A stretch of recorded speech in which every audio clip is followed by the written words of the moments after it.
Bound by Fate and Blood by Jenna O'Malley. The Merna Annals, Book 1. Chapter 17. Nephtyri. The sound of wood splintering to the sky and screaming voices drowning insulting waves made Nephtyri's heart rush. Thank Nephthys. The explosion was not as close as she interpreted from the dream. The enemy ship. She burst through Shimon's door as victorious cheers rose from her reunited coven. Golden mist flashed down the main deck, and her anklets marked time for her movement. Where is Christian? Nephtyri tore through the chaos as the hunters' ship sank beyond the horizon, disappearing at their backs. She listened through deafening screams from the waves and victorious celebration. Abraxas barked orders from one of the sails to control cleaning up the aftermath, and Harumi flashed overhead to take a head count. Please let the dream be wrong, Nephtyri thought in a non-stop chant. She went to the observation deck's steps after losing sight of Harumi. Christian, answer me! Not so loud, lass. Reinforcements can hear you from shore. He clutched his side at the top step. A growing dot of blood seeped through the layers of dark fabric. She met him on the staircase and urged him to sit. So much crimson seeped through their fingers. Nephtyri, easy, he groaned. Creo. Someone, bring Creo Shimon. Hurry! In reply, Lee dropped to their sides with supplies. Do you need more? Not now. Thank you.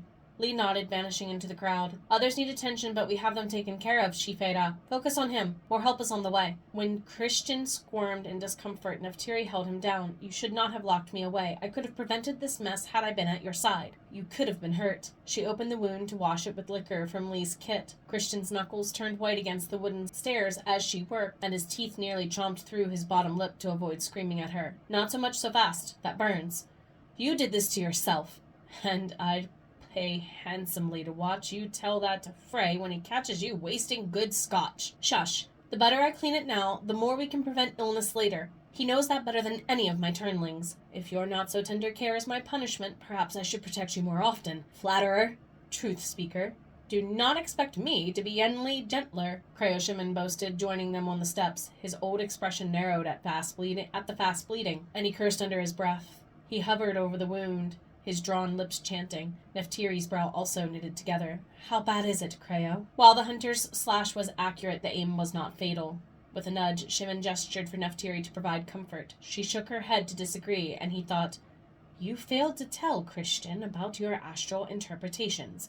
This is the price you must pay. Shimon eased Christian into her lap. Given your health and age, Baron, you should heal with minimal problems, so long as we can stave off infection and do not aggravate your pox, that is. Maria mentioned your supplies are strained. Christian talked through a sharp spike of pain. Nephtyri ran her hands into his hair, encouraging him not to look down. I am certain others will need your spell weaving. Do not spare me more than the minimum. Shimon's casting continued, ignoring the request. Creo, please, save yourself for the others. Destroying your vessel proves your allegiance. Shimon snapped twice, and the spell ended. Your concern for others in our coven matters in complement to your deeds. Both are proof of your merit, Baron.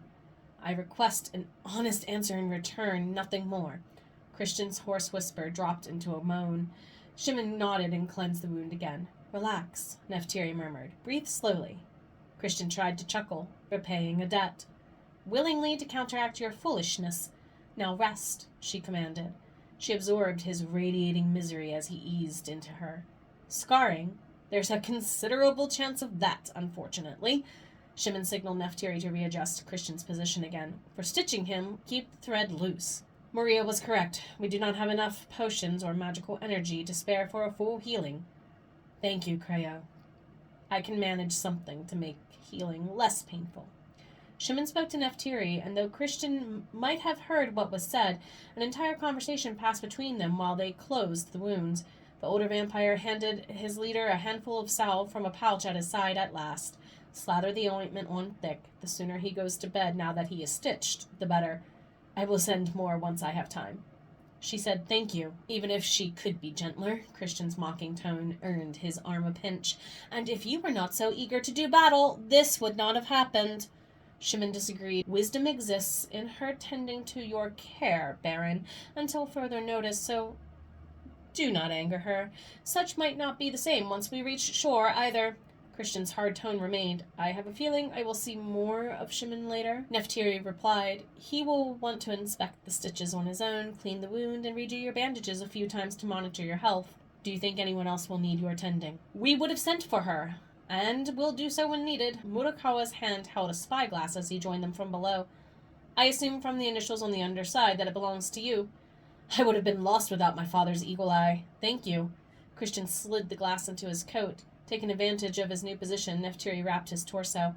Ah, a family heirloom, Murakawa replied with a bow. May it serve you as well as it did him in the past. What do you have to report? Nephtyri asked. We have a few wounded and even fewer fatalities so far tallied. From what we can tell, nobody is unaccounted for. Harumi and Lee are redoing head counts in case. Murakawa helped Christian to his feet while Nephtyri cleaned her hands and packed the kit. Please relay a final list of names for those wounded and deceased. I will need to perform rites for souls lost when we reach Flanders. The former samurai nodded, but she stalled his departure. Please have everyone meet in the galley for our morning meeting instead of my quarters as well. Of course. Murakawa raced as a black and red blur of silk and leather across the deck. Christian glowered when some of them sneered at him in passing. He refused to talk to her until they were relocated in her quarters. They think nothing less of you after tonight. We shall see what the results of my actions are behind your and my back, Shifera. I am happy you survived. Even if his pride hurt the most, she didn't know how to repair the cracks breaking between them. Because you dreamt otherwise? She flinched at his accusation and deserved every pang. Without seeing the wound clearly, I assumed, incorrectly. If we are to figure this mess out, you need to start talking to me. He bent over to remove his boots and had no choice but to let her do it for him. Like you promised. I'm sorry, Christian. He tucked his left foot against her for the warmth gathering under her pulling skirts. Such a mother hen. You should be grateful to have someone looking out for you. She took off his stockings and massaged his feet. Unlike the rub down from Lee, Nephtyri's caress revitalized Christian in other ways. Sailing with the generous goddess does have perks. Females possess greater abilities beyond producing heirs and spares. She argued back. He chuckled. Some females make better leaders than their brothers. Abraxas is a pompous puck in comparison to his sister. She whispered, Keep away from him when you can, Sunwalker. He is not himself. Sitting upwards again, Christian combed a hand through her hair, and they relished the contact. I will fare well enough against him. She caressed his other leg and checked the healing scar from their first night in London. Tender prodding worked the arch of his foot and twisted with a pulsing movement. He wouldn't accept her denial again, though. Ignoring pain, he leaned forward and captured her chin in the crook of his index finger. Christian! Gasping between his incessant pecks, she pushed him away. We can't. His lips trailed along her jawline to her ear. I wish for nothing more than you in my arms while we sleep. That single thought heals more than you'll see.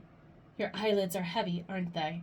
He nuzzled into her neck and inhaled her scent. With all the running going on as of late, I am not surprised, lass. Perhaps Shimon included a sleeping potion in the salve. If he did, you might sleep deeper than you have in years.